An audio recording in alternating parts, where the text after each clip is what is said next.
श्री नगली निवासी भगवान की जय। बोलिए वृंदावन बिहारी लाल की जय।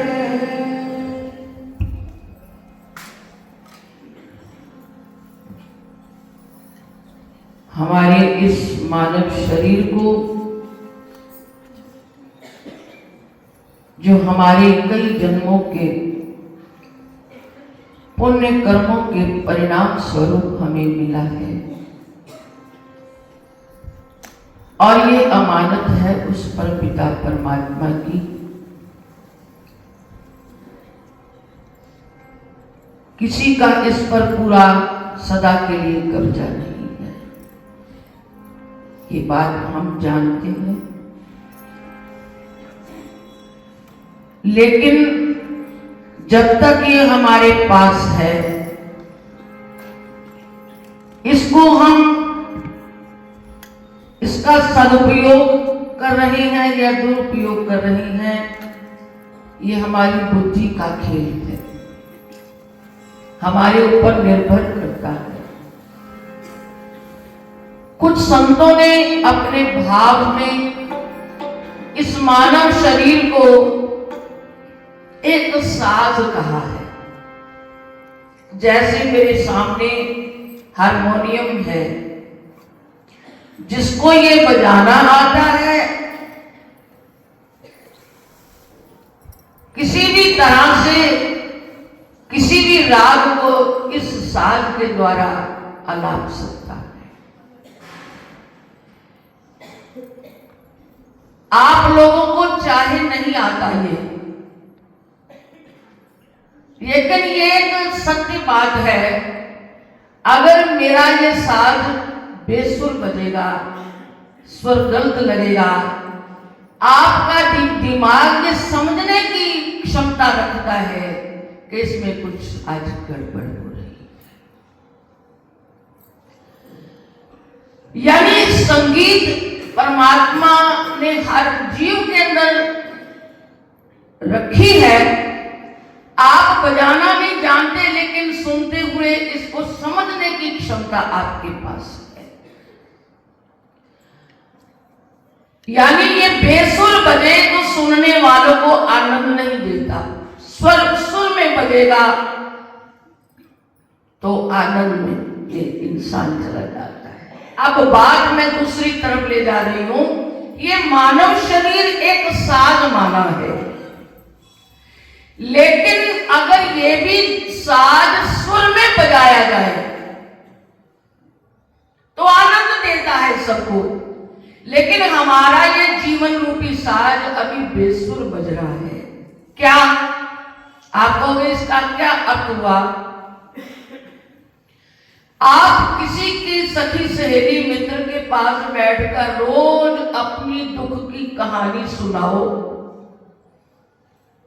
एक बार को रोज लेकर बैठ जाओ, वो सुन सुन के एक दिन थक के कहेगा क्या है, तू तो रोज एक ही राग अलापता है। वो सुनने वाला भी आपके उस राग को पसंद नहीं करता।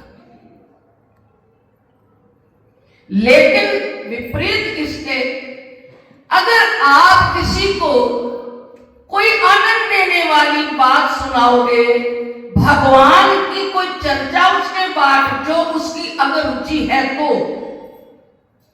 उसको आनंद दे रही है, तो फिर वो भाग दौड़कर समय निकालकर आपके पास आएगा, आज मुझे फिर कुछ सुनाओ।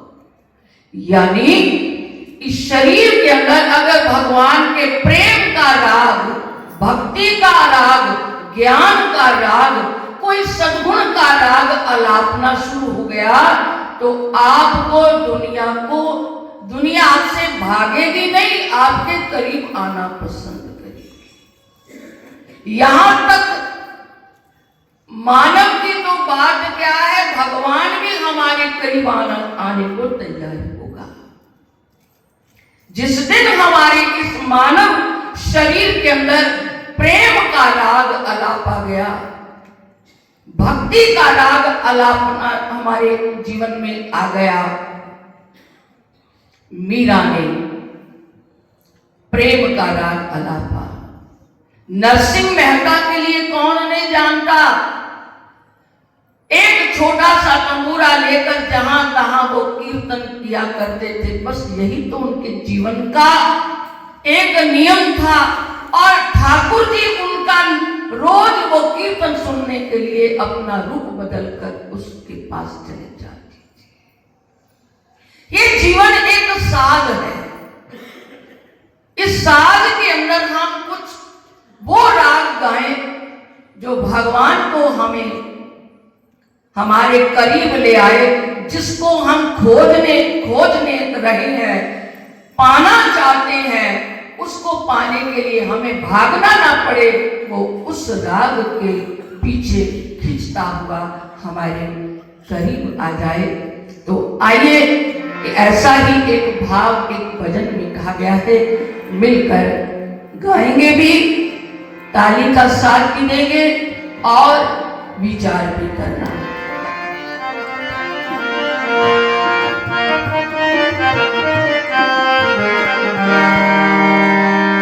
आज मन की वीणा पे,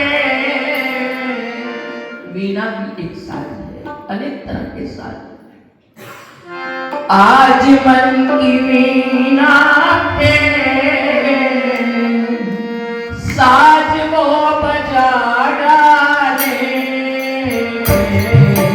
आज मन की वीणा पे साज वो बजा डाले। आज मन की वीणा पे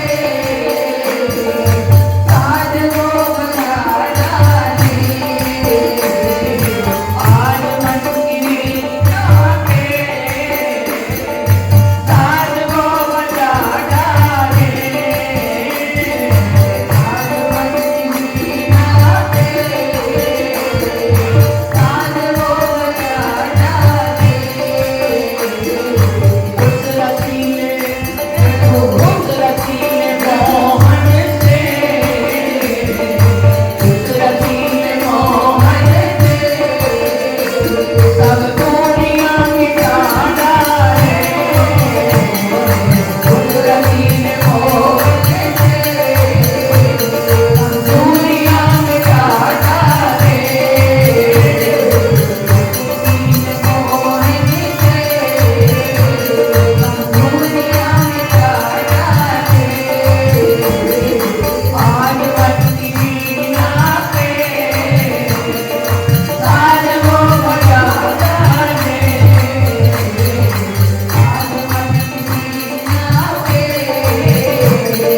साज वो बजा डाले।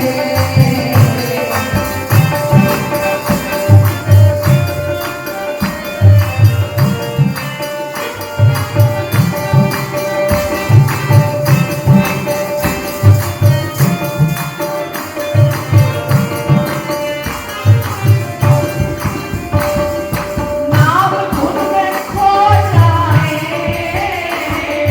बस उसी के हो जाए। नाव धुन में खो जाए, बस उसी के हो जाए। साज में धुन बजती है, लेकिन इस जीवन रूपी साज के अंदर कौन सी धुन छेड़नी है? प्रभु के नाम की। नाम धुन में खो जाए, बस उसी के हो जाए। नाम धुन में खो जाए, बस उसी के हो जाए। नाम धुन में खो जाए, बस उसी के हो जाए। नाम धुन में खो जाए, बस उसी के हो जाए। नाम धुन में खो जाए, बस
भगवान के सिवाय कुछ ना हो।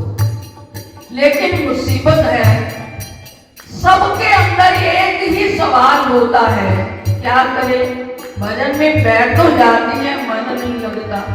पूजा में बैठे तो मन नहीं लगता। अरे मन कहाँ भाग गया? ये तो देखो, भूलिया रामदा की पौना इधरो फुटना से इधर लौना। छोड़ दे घड़ी भर को, कम से कम उतना समय तो उसके साथ रहे जितना समय परिवार की नजरों में हम बैठे हैं, लोगों की नजरों में बैठे हैं। लेकिन पता नहीं यहाँ हम खुद है कि नहीं, ये पता है। जब तक ये अवस्था नहीं बनेगी, हमारा साधन, हमारी साधना, हमारा भजन अधूरा है। इसलिए प्रयास करना है क्या?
समझना है,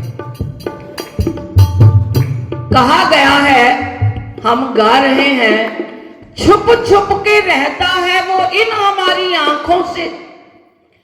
जिसको पाना है, जिसको मिलना है, वो है कहां? संत और ग्रंथ इशारा देते हैं, वो तेरे भीतर है। भीतर है तो वाणी बोल पा रही है, भीतर है ये प्रमाण है कि आप सुन पा रहे। जिसके अंदर वो ना रहे, बोलने वाला बोल नहीं पाएगा, सुनने वाला सुन नहीं पाएगा। ये प्रमाण है। छुप छुप के रहता है वो इन हमारी आंखों से। हे प्रभु, तू बैठा है मेरे अंदर, मुझे गुरु ने बता दिया, तू जिसको खोजना चाहता है वो बाहर नहीं, तेरे भीतर है। श्लोक एक शायर ने लिखा है, मीम मुद्दत होई इस मकान अंदर, कट्ठे रहे न मुलाकात हुई। इस मकान में दोनों हैं, एक मैं एक वो। मैं हम नहीं, लेकिन बोल रहे हैं।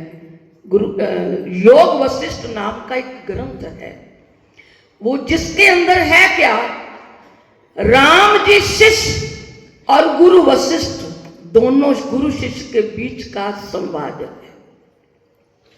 उसमें आता है 16 साल की आयु में राम जी को वैराग्य हो गया, अभी बाल्यकाल है। ऐसे वैराग में चले गए, महलों में उनका मन नहीं लगा। एक दिन जाकर के गुरु के द्वार का दरवाजा खटखटाया, गुरु वशिष्ठ जी का। अब आपका घर का कोई दरवाजा जब खटकाता है तो आप सवाल करते हो, भाई कौन हो? बाहर से वो जवाब देता है अपना नाम लेकर, मैं फलाना हूं। ऐसी वो घटना घटी। राम जी ने जब द्वार खटखटाया गुरुदेव का, तो अंदर से आवाज आई, कौन? राम जी ने कहा, गुरुदेव यही तो मैं जानना चाहता हूं, मैं कौन हूं? मैं जानना चाहता हूं मैं कौन हूं, आप मुझे बताइए, मैं जानना चाहता हूं। गुरुदेव जनाते हैं तू शरीर नहीं है, तो कोई और है। कौन है? आप देखो, किसी की मृत्यु होती है, शरीर जमीन पर रख दिया जाता है, लोग उसका नाम लेकर कह रहे हैं वो चला गया। चला कौन गया? जो दिखाई दे रहा था वो तो सामने पड़ा है। फिर भी चला गया शब्द क्यों कह दिया? इसका मतलब प्रेम हम इससे नहीं करते थे, उससे कर रहे थे। उससे होता, इससे होता तो अपने हाथों कोई अग्नि की भेंट ना चढ़ा देता। प्रेम एक आत्मा आत्मा से ही कर रही थी। इसलिए कहा गया है, मीम मुद्दत होई इस मकान अंदर, कट्ठे रहे ना मुलाकात होई, एक गल ना सोने दे नाल कीती, सुत्या सुत्या ही बर्बाद होई, चतरदास पिछों पछतावनाए, जिन्ना नाल ऐसी वारदात होई। पछतावा होगा कि मैं जीवन मानुष जीवन मिला, जो मेरे साथ रह रहा था मैं उसको समझ ना सका, उसको पा ना सका। उस निराकार को साकार के रूप के अंदर पाना हम जीवन का उद्देश्य है। आइए भगवान से प्रार्थना करें, क्या छुप छुप के रहता है इन हमारी आंखों से, छुप छुप के रहता है इन हमारी आंखों से। आंखों से छिप के बैठा है तो पहले आंखों के द्वार को बंद करो। आंख कान मुंह ढांप के नाम निरंजन ले, अंदर के पट तब खुले जब बाहर के पट दे। कबीर साहब कहते हैं, आंख कान मुंह ढांप के नाम निरंजन ले, अंदर के पट तब खुले जब बाहर के पट दे। तेरे अंदर के पट तब खुलेंगे तो पहले बाहर की दीवार को बंद तो कर। आंख बंद कर, कान सुनना बंद कर बाहर की आवाज, और देखना बंद कर, और आंख कान मुख ढांप के और वाणी चुपचाप बैठ जाए, उसके ध्यान में उतर जाओ तो जीवन में किसी भाग्यशाली की वो घटना घट जाती है जिसकी हमें इंतजार है। चुप चुप के रहता है इन हमारी आंखों से, चुप चुप के रहता है इन हमारी आंखों से, चुप चुप के रहता है इन हमारी आंखों से, चुप चुप के रहता है इन हमारी आंखों से, इन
कि बड़ा दुख होता है कि वो प्रेम हमारे अंदर क्यों नहीं। सूरदास जन्म से अंधे नहीं थे। एक बार भगवान की झांकी देखने के बाद गर्म शूल मार के अपनी आंखों को फोड़ दिया। क्यों? कि अब ये आंख किसी और को देखने की योग्य नहीं। सूरदास जी ने लिखा है, दर्श बिन दुखन लागे नैन, दर्श बिन दुखन लागे नैन, कैसी बिरहा में ये गीत गाया। हे प्रभु, तेरे दर्शन के बिना मेरे नैन दुखन लागे, पीड़ा है इनको कि तेरा अभी तक दर्शन क्यों नहीं हुआ। भजन कह रहा है, चैन से वो सोता है और हम बिलखते हैं। मीरा रोई उसके लिए, प्रहलाद रोए उसके लिए, धन्ना भगत रोया 8 दिन तक भूखा बैठा रहा। तू नहीं खाएगा, मैं नहीं खाऊंगा। भगवान ने उसका शुद्ध प्रेम देखकर प्रकट हो गई। नामदेव के लिए सुना है, उनके नाना जी पूजा किया करते थे ठाकुर की। एक दिन बाहर जाने लगे, नामदेव अपने दोते को कह दिया, बेटा आज तुम भोग लगाना। उनको तो लगा कि ठाकुर जी आते होंगे, मैं देख पाऊंगा वो भोग लगाएंगे। उनको क्या पता, तो वो तो केवल क्रिया मात्र होती थी। रोज उनके सामने भोग रख दिया जाता था, उठाकर खुद प्रसाद ले लिया जाता था। लेकिन नामदेव के अंदर ऐसा अद्भुत प्रेम प्रकट हो गया और भगवान से बिरहा अग्नि में जलते हुए प्रार्थना करने लगे, प्रभु आप भोग प्रसाद नहीं लोगे, मेरे नाना नाराज हो जाएंगे।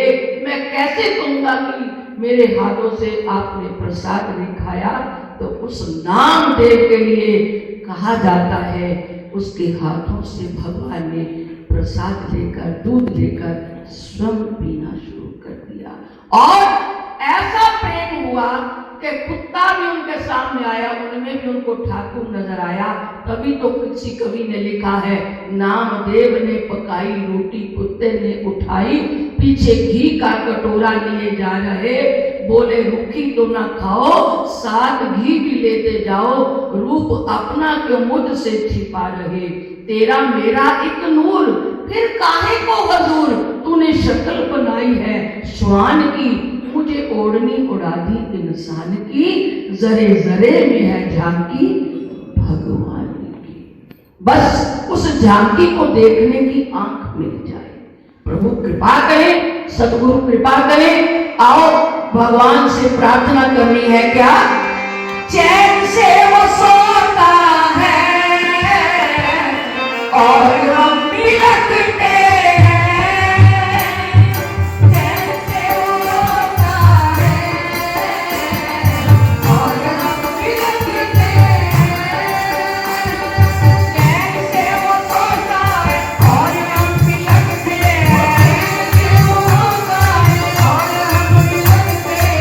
और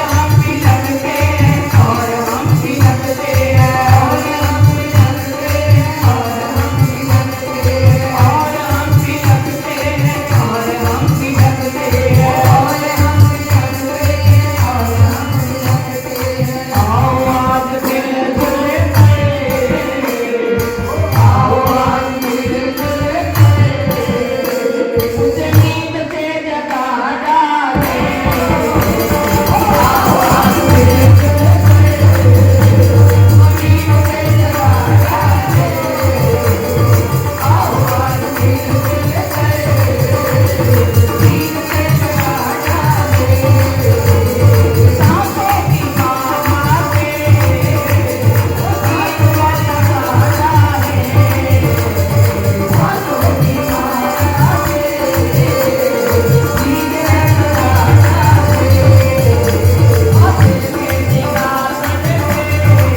बिहारी लाल की जय। बोलिए श्री गुरु महाराज